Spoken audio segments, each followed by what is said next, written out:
I'm so excited to chat with you guys today. We're going to be talking about overcoming obstacles in modern society as it relates to our physical and mental well-being. So Dan Miller, Klyn Elsbury, Les Kollegian, tell us your background and tell us about yourself. Les, will you kick us off? Sure, I'll kick us off. My name is Les Kollegian. I am the founder and CEO of Botanics. We are a health and wellness company that uses CBD and additional minor cannabinoids like CBN, CBC, CBG at this point, functional mushrooms and adaptogens, as well as custom terpene profiles to help create a health and wellness balance that creates impact on your body. And so we're hell-bent on creating a product that's the highest quality ingredients, organic and natural, to make sure we're using nothing synthetic in order to really just make people feel better and deal with the daily stressors of life. Awesome. Klyn, tell us about yourself. Yeah, I'm a speaker and an author, so I travel around quite a bit. And the goal is to always help people reach peak performance. And whether that's mental or healthcare related, or just kind of overcoming the stories that they tell themselves in relations to the obstacles and the challenges they're facing. Personally, and I know we'll get into it, is I have a condition known as cystic fibrosis. I was born with it, it's genetic. And at my age now, I'm in my 30s, I've been hospitalized over 70 times, ranging in length from 2 nights to as long as 6 months, with the average being about 14 days. So it's the ability to overcome our personal narratives and to optimize our own wellness that has led to, I'd say the majority of any success that I could hope to have. Very cool. Yeah. Dan, tell us. Yeah, Dan Miller. I'm a slow-moving wet bag of meat that travels around hey, so are you. But I travel around the world educating primarily executives and their employees on how to not die early. So my passion in life is make sure people get to live longer with a health span that's longer, not just a lifespan. Awesome. Yeah. And I'm excited to have you guys here at Saffron and Sage. I have a similar background to Klyn, that I got diagnosed with a chronic condition about 12 years ago. Doctors found 4 tumors rapidly growing in my neck and my thyroid, and they couldn't figure out a root cause. However, they recommended that I have them surgically removed, and as a result, I'd be dependent on pharmaceutical drugs for the rest of my life. And my decision to forgo that treatment plan and pull together my own team of holistic healthcare providers from LA to Tijuana and everywhere in between is what led to a career change, transitioning out of financial services into healthcare. And 4 years ago, we opened our first flagship location here in San Diego, where we are focused on providing preventative and integrative care to executives and entrepreneurs in the community. So thanks for having us here, Cristin. You're welcome. Right. Yeah. You're welcome. So we're about 2 years out of the gate when it comes to this pandemic that really hit us and has just turned our world upside down. And obviously, the major things that we've seen is this rise in mental health disorders. Everyone's anxiety and stress and depression has really surfaced.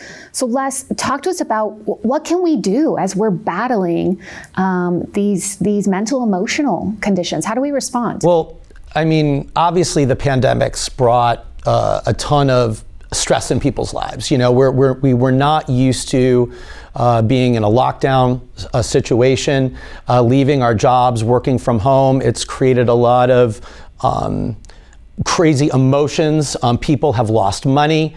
They're wondering what's going to happen next. They've lost their jobs. And also have had to change careers, right? So it's a completely different idea of what they're used to. And so obviously there's a lot of ways to cope with that. And what we're trying to do is perhaps help you cope with it without the use of, say, drugs, pharmaceutical drugs or prescription types of drugs, and just to create a health and wellness state by using, again, really natural and high quality ingredients to help perhaps relieve anxiety. So for example, we have products that so I've lost personally a lot of sleep. Personally, I've lost a lot of sleep during the pandemic, and for a myriad of reasons, be it both personal and business.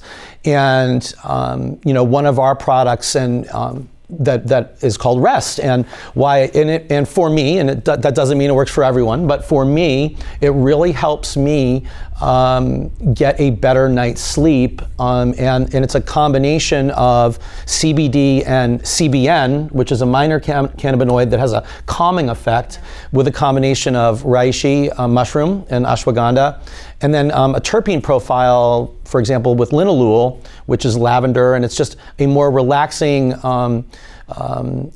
a form of supplement that helps me just get a better night's rest. So that's just one little silly way of coping with a situation that, that just makes our lives a little easier. And that's all we're trying to accomplish. And hopefully, as we're getting towards the tail end of this, and I'll say it's a tail end, I have no idea if that's accurate, right? It just seems to keep going, but I'm hoping that at some point, we'll just kind of continue on with a healthier lifestyle and try to relieve those stressful anxieties as a society. Yeah, well, I'm biased because I take your products as well. And obviously we myself and our medical director had chosen them to use in our treatment rooms as well as prescribe to our patients, and they're in our boutique. But one of the things I love that you touched on was the idea of different cannabinoids, right? Yeah. People are aware of CBD. They're not aware of CBC, CBG, CBN, right? And particularly the blends that you're talking about, not just the different cannabinoids, but adaptogenic herbs that really support our stress response. And so, Dan, I'm really intrigued to kick it over to you, because in your work, you spend so much time talking about the benefit of stress-reducing products, right? And how we can incorporate different practices to reduce our stress levels. And so, would you talk to us a little bit about stress and the impact of that on our body and mental well-being? Well, let's go back to how humans used to alleviate stress, right? Because stress wasn't caused by credit scores 1,000 years ago.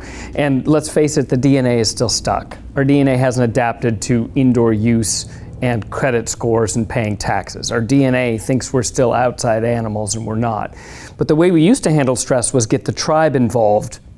That was the way we used to handle stress, because stress came in the form of tigers and bears and lack of food. So as always, rely on the tribe. And one of the reasons you see stress ramping up so much during a lockdown is because we're told to not hang out with the tribe.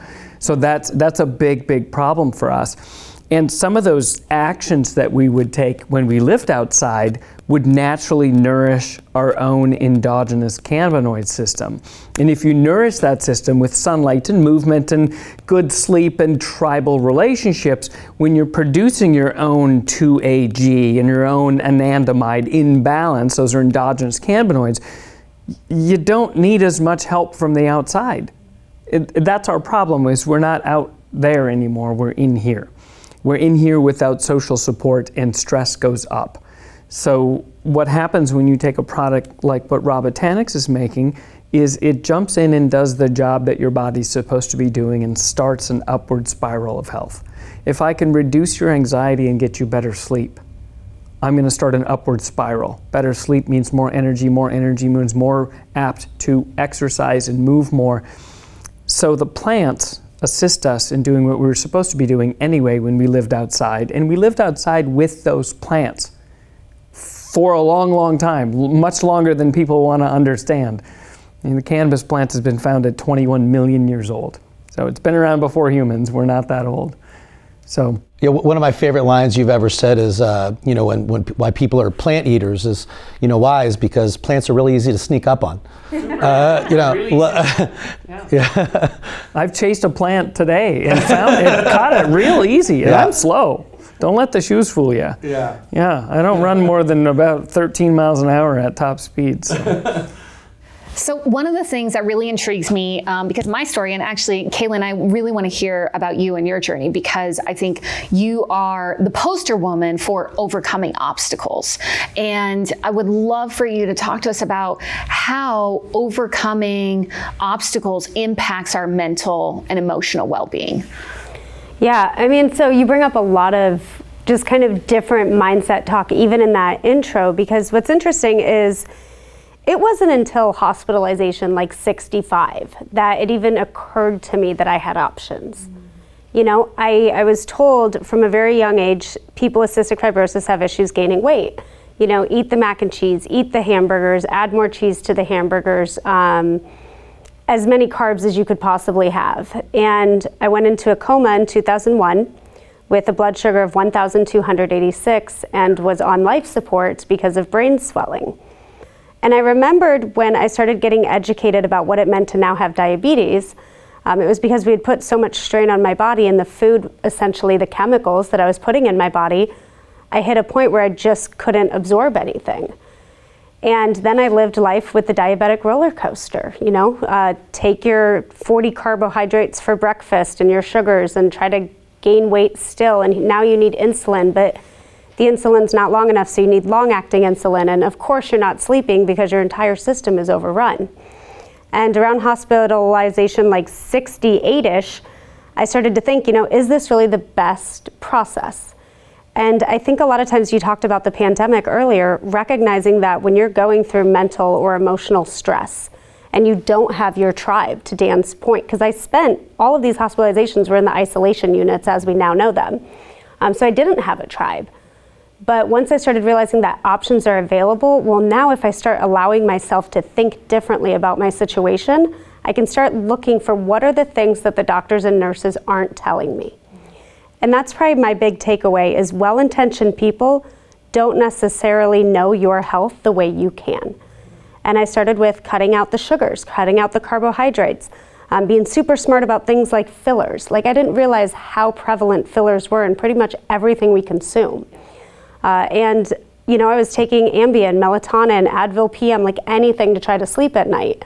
And one of the CBN products that Les gave me, it was like, oh my goodness, I can sleep, well now I can work out. Well, with somebody who has lung issues, if you can't work out, the mucus gets so thick and gross in your lungs that now you just genuinely can't move because you're suffocating to death. And so it all is pillared, it all is connected. And I don't think I'd nearly be as healthy as I am today without recognizing, like, the options I've tried for 30 years are essentially ineffective. What else is there? And I think that's the big thing. If I don't know who's all watching this or who will, but if you're sitting there thinking, I'm at my wit's end, I don't know what to do anymore, look at the system as a whole and ask yourself, are there other options outside of what's been built around me? And that's the most free and liberating thing you can from an anxiety standpoint also. Yep.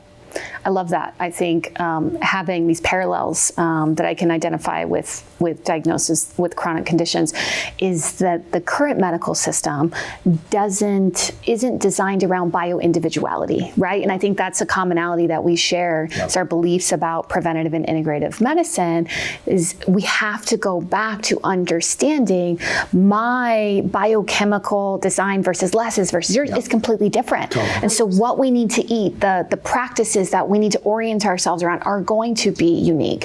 And then that component of, yes, we do want to work with experts. We do want to work with these amazing doctors and these amazing practitioners, but we have to honor nobody knows what it's like to feel in this body and what we're experiencing. And so taking back that ownership and that responsibility to care for our bodies and our mental and physical well-being, I think is so powerful. And I love that you did what we do here, which is really empowering our clients to identify what is your narrative, what is your story, because the trauma we've experienced when we were younger to the trauma we experienced through hospital visits and other issues play a major role in our mental and physical well-being. You're exactly right. And there's this thing called an SWB, which is called a subjective well-being. And they do these studies all around the world to find out, you know, what's the difference in the blue ocean zones, meaning these are the people who live over 100, and what are the differences of people who have all-cause mortality under 60.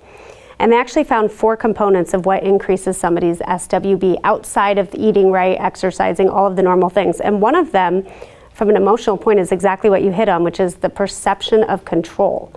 And they found that patients in nursing homes, if they're at least allowed to pick out their meal, they have a 50% chance of living 5 years longer than those who didn't get to pick out their meals. So just the perceived illusion of control over your life creates a higher subjective well-being, therefore you will live longer. And so I think that's just an interesting point to bring up. And speaking of just bioindividuality, I mean, I'm personally happy that the CBN worked for you. And so, I'm a friend of Klyn. I spent her birthday in the hospital with her, I believe, 2 years ago. And one of the things that I just heard that I didn't know is that in taking, say, Ambien or Advil PM or melatonin, Advil in large doses is just ultimately not good for your liver. Ambien is a prescription drug. You just don't want to get hooked on it. Melatonin is completely synthetic. No product should frankly use it. So the fact that the CBN worked for you as a part of that makes me happy because that's good. So I'm really glad. One of the things that I'm really excited to talk about when it comes to holistic health and stressors, and I love that you brought up the tiger chasing us, because one of the things we talk a lot about with our patients here is the idea between your parasympathetic and your sympathetic nervous system. And as you mentioned, we are still wired as if the tiger's chasing us, right? So whether it's that phone call with a client that we're picking up and immediately that stress response is triggered, right? We move out of breathing from deep in our diaphragm into our chest. We're activating that fight or flight and activating our anxious, stress responses. But I think what most people don't realize is when that happens, all of the blood rushes to our limbs to run from the tiger chasing us, right? Which means our digestive system shuts down, our endocrine system shuts down.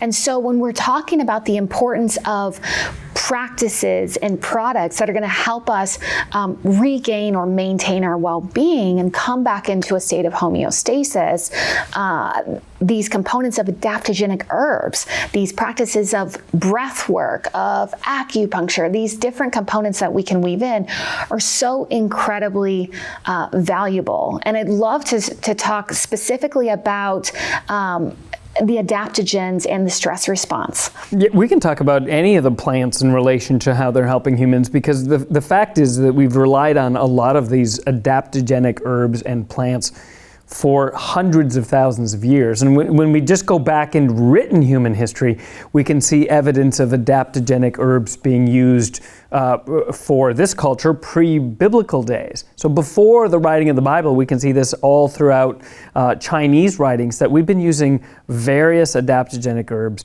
for thousands and thousands of years of written human history. And to think that they weren't used before we were writing things down is sad to me. We've been using these things for forever. And then somewhere along the line, somebody said, no, that's all garbage. Here's a pharmaceutical. You take this because I can patent this, right? So now mainstream medicine is saying the only solution to any of your problems is a drug that you will be on for the rest of your life, rather than using a plant in an acute situation to reset. One of the reasons I like talking about the adaptogens is because some of the mushrooms sit in that category. Whether we're talking about the psilocybin mushrooms or the reishi mushrooms or the lion's mane mushroom that's really good for your brain, or any of the adaptogenic herbs, I think there's a role for that in modern society, and I think we need to go, how can that help me in my journey? It's not going to solve my problem, let's face it. Plants don't solve stress. They just don't. You can't throw a plant at a bear and think it's going to get rid of the bear. We have to do something else. But I think the plant's helping calm some of that agitation down, like CBD is known to do in the CB1 receptors. If I can calm that agitation down and get you just a little bit more level, now your brain can go to work fixing that problem instead of always reacting to all those fires that are going off everywhere. I think there's a huge role there for plants in our society. I think we just need to learn how to reuse them, because we knew how, now we don't. And I thank the folks in the 1930s for forgetting how to use them, because that's when things started to change for us, which we'll probably get a chance to discuss a little bit. Yeah, and that's it, right? We want to move from that reactive to proactive space. Then they create that opportunity for us to take a step back, pause, and then respond in that grounded state. Just a silly question, and this is complete speculation, but you brought up something, and I just wanted to get your opinion on it. Yep. So one of the things you mentioned, and we know we've heard about this with big pharma, and as far as prescription drugs and pharmaceuticals, and saying, hey, take this, it's patents, dollars, money, corporations, et cetera. Do you feel that there's any possibility that the delay in accepting CBD or similar as an FDA-approved, supplement is a part of that? And again, it's a complete opinion. I don't even have to speculate. Okay. Yes, 100%. Harry Anslinger back in the 1930s made cannabis an evil word. And we're stuck back there. We haven't moved forward from 1930s mentality when cannabis was renamed into marijuana and given this horror story of what would happen to our people because people are smoking this crazy marijuana and raping children. And so cannabis was demonized, not because the plant's bad, but because it was cutting into way too many industries' profits. It's not even a conspiracy theory, it's American history. Paper was gonna suffer, cotton was gonna suffer, plastics were gonna suffer, the petro industry was going to suffer because hemp was a viable crop, because not the invention of, but the reuse and modern use of the decorticator product that allowed hemp to be processed differently than by hand. Well, a machine could do it. Now it was set to disrupt all these industries. They all got together and said, not on our watch. We're going to lose billions. And this is back in the 30s. Our families will lose their fortune if this happens. So this was more than intentional to demonize cannabis specifically. Well, so based on that, since we now know that information, now here's where the speculation comes in. When do you feel that we'll wake up and go, okay, we're in 2022 now? It's not 1930. When will the FDA or when will they give in? So we don't wait for the government to do anything, right? Got it. Government's not saving us from anything. They're the ones still making cigarettes legal, and cigarettes kill 480,000 Americans a year. So put that in perspective. It's more than are dying of the current virus. Are dying of cigarette smoking, and that's legal. So we got to stop waiting for government. I'm going to turn right to you guys watching this for a second and tell you this is how you do it. You demand CBD products are everywhere. You demand from your local government, act local, right, that we get marijuana medicinal, then recreational. Stop making a plant illegal, period. And it starts with me saying this is what I want to my local officials. By voting for that, by putting it on the ballot, by getting community support, by signing the document saying, let's get this on the docket for the politicians to vote on. It starts with us standing up and demanding it happen.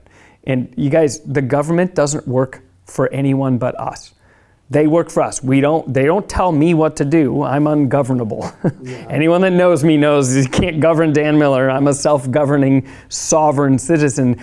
I know what I'm supposed to be doing, and I know how to make society better for me, for my people. So it takes us, all of us, you guys too, to stand up and say, it's ridiculous that a plant is illegal. It makes no sense whatsoever. When there's a patented marijuana, synthetic, being sold as a pharmaceutical, but the plant itself that grows outside wild in Minnesota where I live is illegal.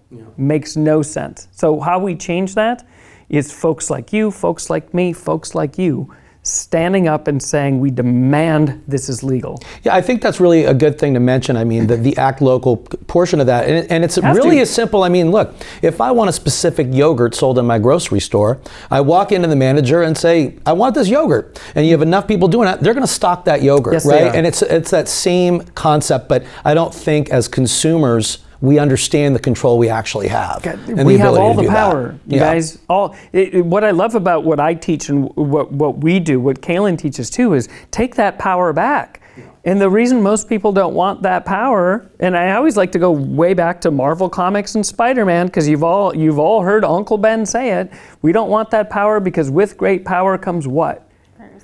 Great responsibility, and damn it, I'm too busy to have responsibility for myself and for my community. That's ridiculous. I got enough stuff to do. I got to worry about my credit score, right?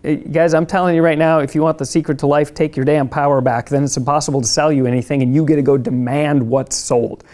And you vote with your dollar. The more we buy it, the more they make. That's how that works. Stop buying soda, start buying better beverages, and suddenly you see more better beverages. Same with CBD. Same with any cannabis products. Right.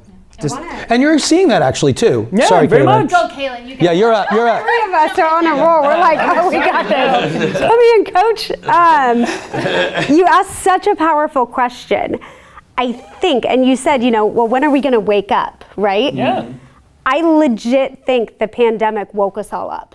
Because some, I'll go with some. And I was one of the stubborn ones. I'll own that. But also talking about the control we have in our health, demanding better products, demanding to know what's in said products, not being afraid to be vocal about it. We all know some people who have been incredibly vocal about their opinions about their health and how to maintain wellness and how to control it.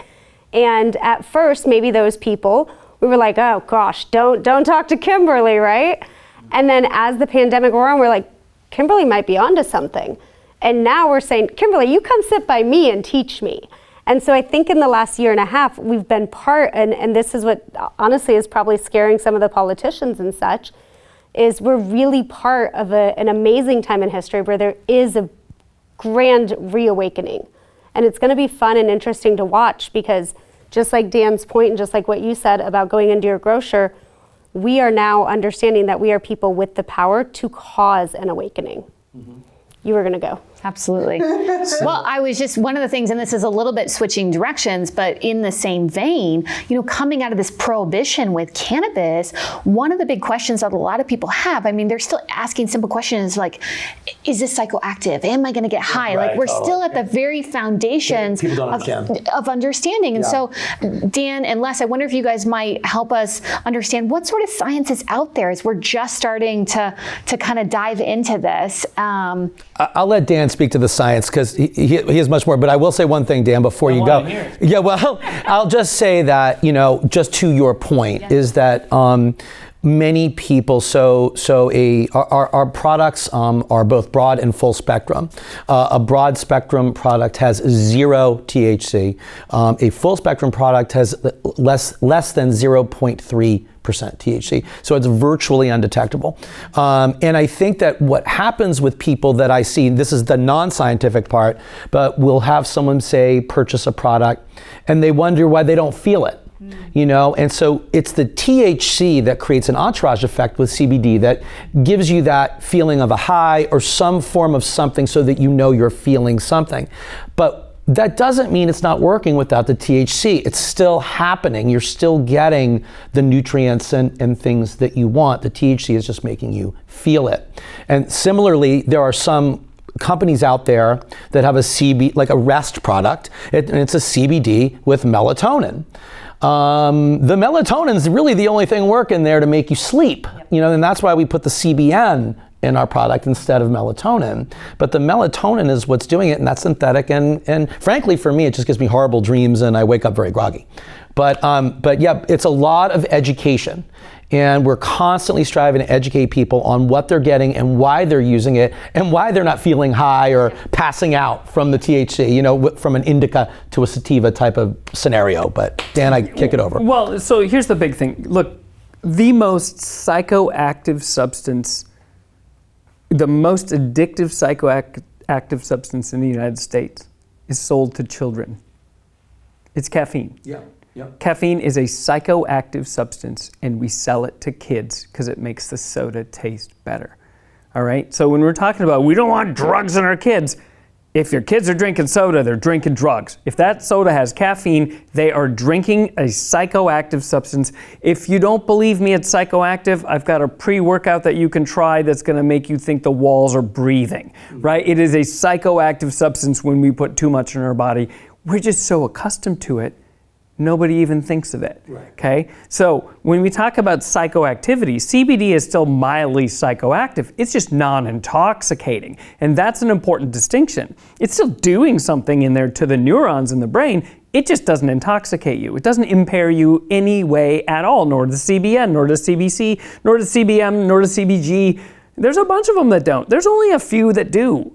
You don't have those in your products, and if you do, it's because the federal law says, yes, a little bit of this is tolerable, right? It used to be 0.1%, now it's 0.3%. I hear they're maybe talking in some states, moving it to 1%.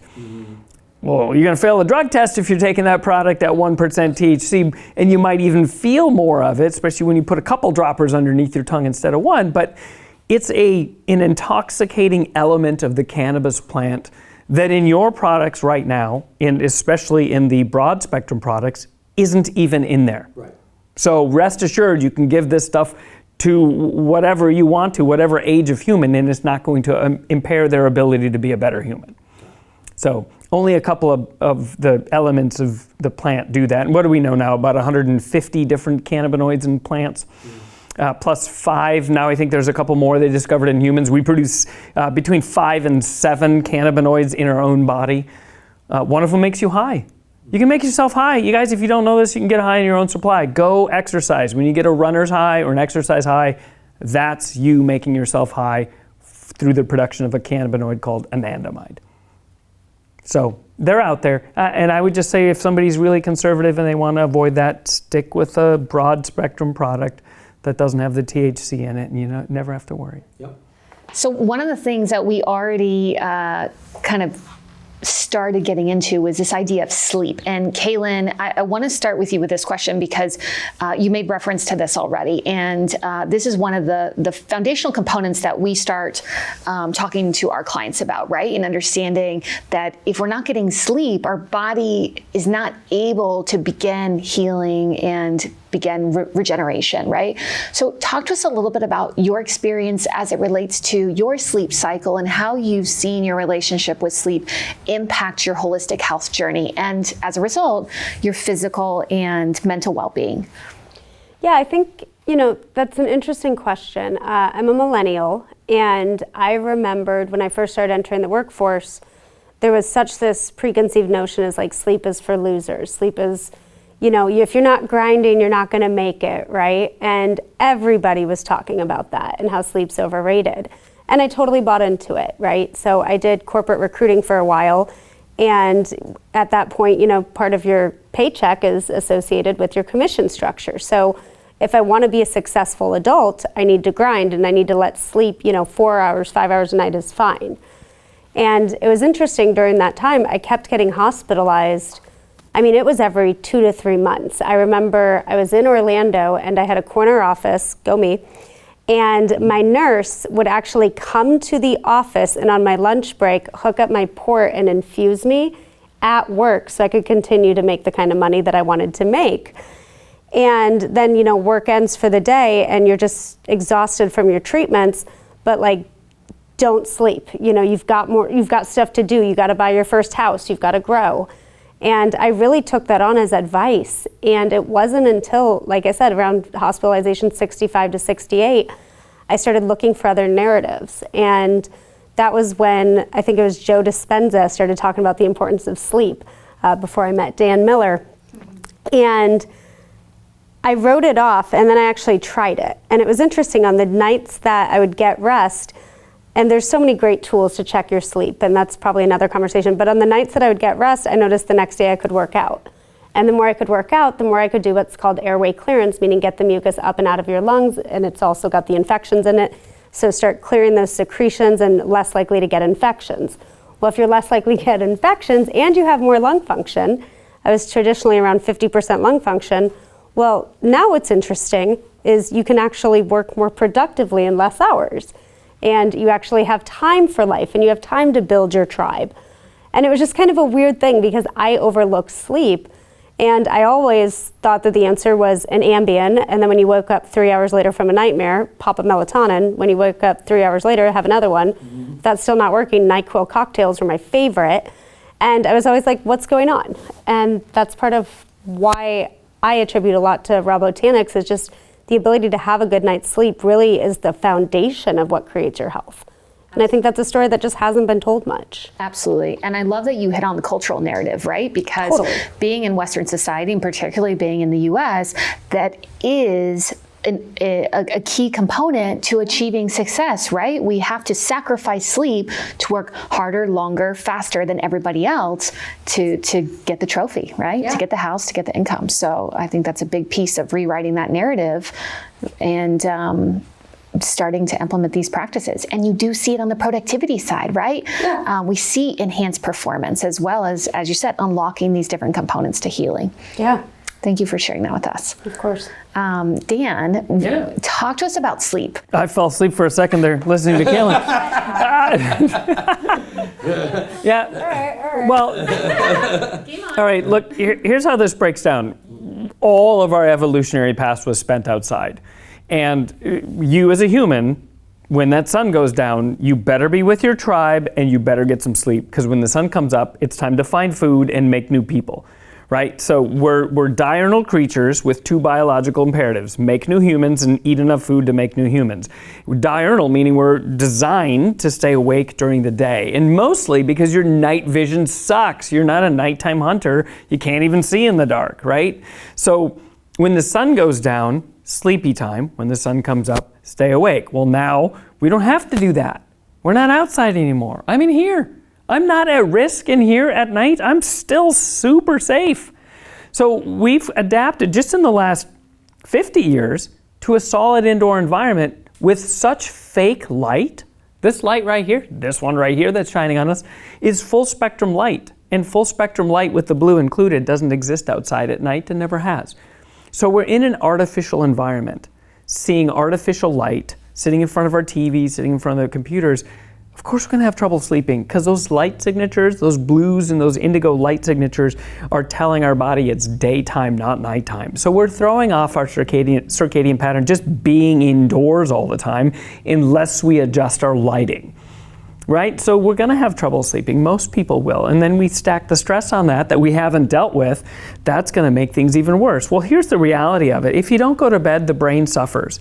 The first things we see in people who aren't sleeping are emotional issues, right? Maybe increased depression, certainly increased risk of suicide. There's a fantastic study done in 38,000 American children, published back in 2018, where they looked at 8th, 10th, and 12th grade children. And they looked at 6-hour sleepers, 7-hour sleepers, and 8 or more. And what they found is per hour less than 8, these children, these are high school kids in the US, 38,000 of them, every hour less than 8, there was a 58% increase in suicide attempts. So the first organ that's going to suffer if we're not getting enough sleep is the brain. Not only is the brain going to suffer with mood disruptions and anxiety and depression and suicide risk going up, but also we can't form permanent memories unless we hit those deep stages of stage 4 deep sleep. We're also not going to be able to properly clear amyloid beta plaque. So as we age, the less sleep we get, because we're shortening it on purpose, because you're told you'll sleep when you're dead, you got stuff to do, our brain suffers in more ways than one. Plus, you're going to eat an extra couple hundred calories tomorrow if you don't get 8 hours of sleep. Most of those calories will be from sugar. That's a natural response for a body that's underslept, is eat more calories, eat more sugar. And that's happening why? Because we don't have to, and we don't want to, and we've got fear of missing out, and Instagram's got stuff going on. I want to make sure I'm connected to that thing all the time, always. So the solution, here's a really good solution to get better sleep. Take your family, go camping for a week in nature. It'll reset all your circadian patterns, and if you want to know how you're supposed to sleep or what kind of a sleeper you are you an early morning person or a nighttime person, go outside for a week in a tent. You'll find out very, very quickly by day 7, you'll be getting 8 to 9 hours of sleep every night. You'll figure out if you're better in the morning or better at night. That becomes very self-evident. We're all a little different that way. And if you're not going to do that, start scheduling at least 8 or 9 hours in bed. I love the fact that new executives, right? I deal with executive populations almost exclusively. And all of the new executives that are really, really proud of being a successful executive are bragging about how much sleep they get.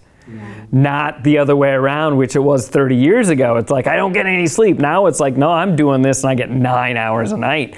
I like that. Even guys like Matthew McConaughey are bragging about how much sleep they get.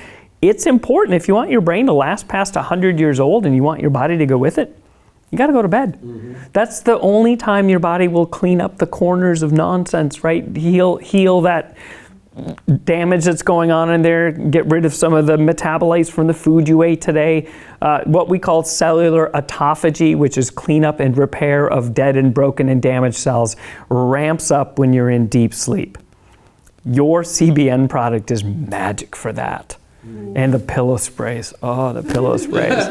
It's so great. I appreciate that. And it's just funny, I had a buddy say, hey, I really want to try your rest product. And I'm like, oh, do you have problems sleeping? He's like, no, not at all. I'm like, then why? Like, no, don't try the product. I mean, first of all, I was like, how do you not have problems sleeping? You're the one human I know. Because I do agree that the lighting, is insane, right? We're in front of our computers 5 hours a day minimal, and we're checking our phones like 8 hours a day.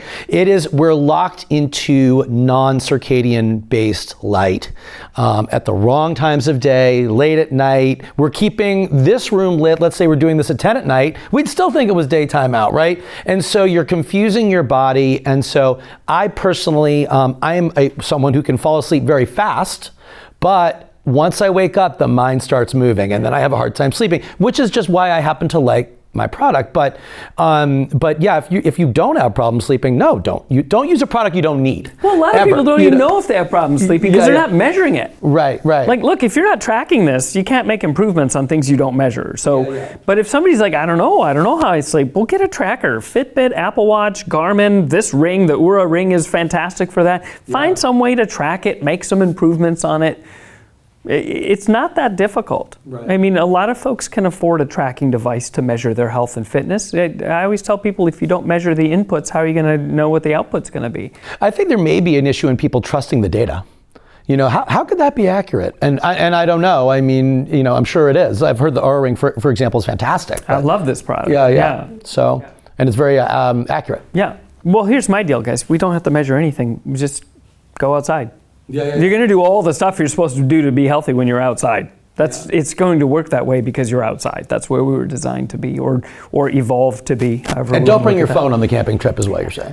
Not glamping. Not glamping, camping, right? Yes. Gotcha. Yeah. Well, I love that. We just got back from a week retreat in Oaxaca, Mexico, with a small group of our members who are all CEOs, executives, and we're in a very remote location on the water. And we asked them to put away their cell phones and their laptops. They did not use them, and I thought for sure they were going to be wanting to get out of there. They were like, "Okay, we'll do it." Didn't use them. They woke up with the sun. They went to bed with the sunset. We did a sound bath. We used the raw botanic products, and you could see instantaneously the difference, right? Like you said, day one. And they're like, wow, how am I making so much progress? But it's these simple practices that you're talking about and using high quality products that can help us realign. Yeah, I need to go on that trip. Sounds fantastic. I want in for the next one. Yeah, I'm thinking of that as well. Let's get something on the books for sure. All right, so one of the things here at Saffron Sage is we are all about a food first philosophy, right? Talking about getting in real whole foods into our body. That's our first approach. And then from there, we talk about supplementation, and we really talk about high quality, curated nutraceuticals and additional supplements. So Dan, talk to us about that curation process, that unless we're working with providers like the doctors here, how do we go about curating and selecting those high quality supplements to put into our body? Yeah, and this is a tough conversation because what I hear, especially being tightly related to the industry of supplements, is do we even need them? Do you need supplements? Like, I don't think so if you live back outside. If so, go buy a place in the woods, live off the land, stay out of the cities, because there's some stuff that we're encountering in modern society that we just don't need. Like, how many environmental toxins are you going to come into contact with today? And people are like, none. And then they go outside and breathe brake dust, living in the city, or they go near the airport and they're getting jet fuel exhaust up in their lungs. So there's some things that we've done in society that are amazing, because it keeps us safe from bear attacks. And I'm not worried about mosquitoes killing me today. It's the deadliest animal on the planet, kills 1 million people a year. We're not worried about that here. But some of the stuff that goes along with living in a city might be slowly poisoning us. And so sometimes there's a role for some of the supplements to assist in that, or to get that upward spiral started, right? If I'm tired and I can't work out, and that causes me to eat a bunch of sugar, and then I'm losing sleep, and then I'm all day stressed out, if I just jack a CBD supplement in there, right in the middle of that nonsense, that CBD calms me down so I can sleep better. That sleeping better makes me have some more energy so I can exercise. Kaylin just went over that with herself personally. That exercise helps me sleep even better, clears some of those toxins, makes me motivated to go eat better food. I started an upward spiral by shoving in a plant, right? So do we need supplements? No. But if we want to assist in what we're already doing, I'm an action first guy. You take the actions, the supplements assist. It's not supplements instead of, it's in addition to augment the behavioral changes that we should be wanting to make, because nobody should want to be sick or to die like my dad did at 56. Nobody should want that. So we step up and take the actions. We eat the right foods. We meditate on occasion to eliminate the stress. And here in Southern California, meditation means surfing. Damn it, get on a surfboard and go. That's meditation. We sleep, we budget the time. The supplements help with that process. And I'm going to tell you right now, this is a complicated machine. There's 40 trillion moving parts. More than that, there's 40 trillion human cells. If we just look at mitochondrial function alone, there's quadrillions of mitochondria going on in here. Those are all moving. Did you guys know your mitochondria spins at 6,000 RPMs? You got 6,000 RPM motors running. There's 40 quadrillion of them. It's just incredible how complicated this is. Hers is different than mine. She's got some stuff I'm not dealing with. Les's is different than mine too. So I might need a different profile of supplements to stay healthy.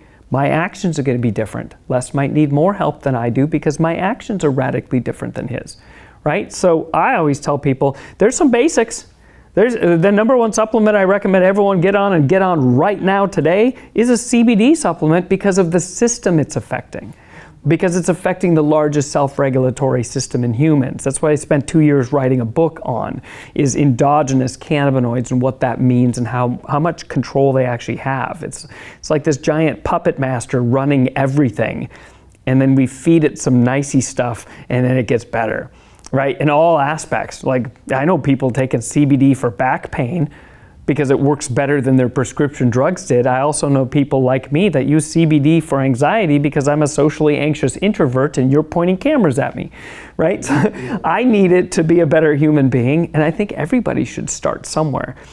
So there are some universals, right? Make sure you got enough vitamin D, make sure you're I'd rather get that from the sun too.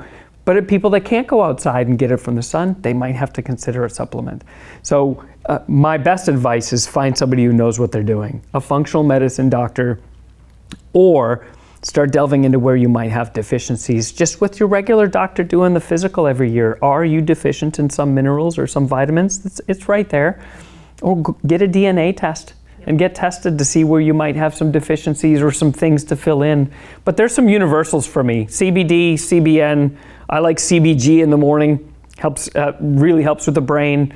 Vitamin D is always going to be a standard. There's some things that I say everyone should probably check their levels, but the rest of it is like you don't need supplements, but you also don't need some of the stuff that's going on here too. And I look at supplements for me as a nice insurance policy to make sure it's augmenting my already awesome actions for myself. I love that. I love that you have supplementation supporting the behavioral change. Right. Because I think that's part of the mentality, right? I'll just pop a pill. So we transition from that Western medical system that we grew up with into doing that with natural products, right? And think that it's going to make a change. Les, I want to talk to you because both Kaylin and myself referenced taking these products and the impact that that's had on our health. And we spend a lot of time educating our patients here as you do at Raw Botanics about what sets your products apart. And we've talked about synthetic fillers, we've talked about these other components, but anything else you'd like to share for those watching that are new to cannabis products and maybe never taken supplements or they're burnt out on supplements, right? Because they spent all the money and they didn't notice anything. Well, so a couple things I can mention is, so one of the reasons why I got into this to begin with is I'm a 2-time cancer survivor, and as a part of the dealing with cancer, I got to understand the importance of medical marijuana. It is extremely difficult to go through radiation and chemo without that to really ease nausea, help you sleep. And, and it started to make me wonder, and this was 20 years ago, like, how is this not legal? You know, the people that are saying that this isn't legal, I mean, I don't wish cancer on them, but if they had it, they might make it legal pretty damn quick. And I was able to then start trying other things, you know, because unfortunately I couldn't function every day high. You know, you just can't do that in a normal life, you know, and to be effective. And that just wasn't me, although maybe some people can.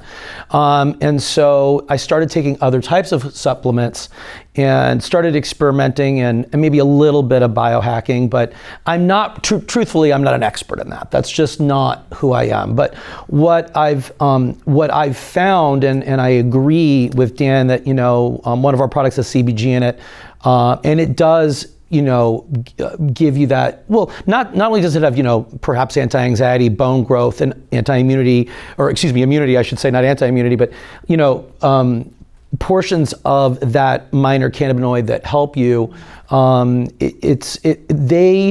it has honestly just made me feel better, you know. Could it be, you know, just I'm a placebo? I don't know. I mean, you know, maybe it's the placebo effect, but I actually, on the day-to-day, I actually use it. So I'm a user of my own products, and prior to me making my own products, I use others, and I would look for certain things. But you know, once I understood more and did more research, when I was sleeping better using a CBD product, I did, oh, this has melatonin. No wonder I'm sleeping better, because I never really I didn't look at the ingredients close enough to really know what was making the difference. So it took years before I kind of understood that. But so, you know, again, I think to Dan's point, we are in a situation now where we're using supplements to supplement the fact that we are not outdoors. You know, we are not living that healthy lifestyle that perhaps would create those feelings with our own body. So I believe.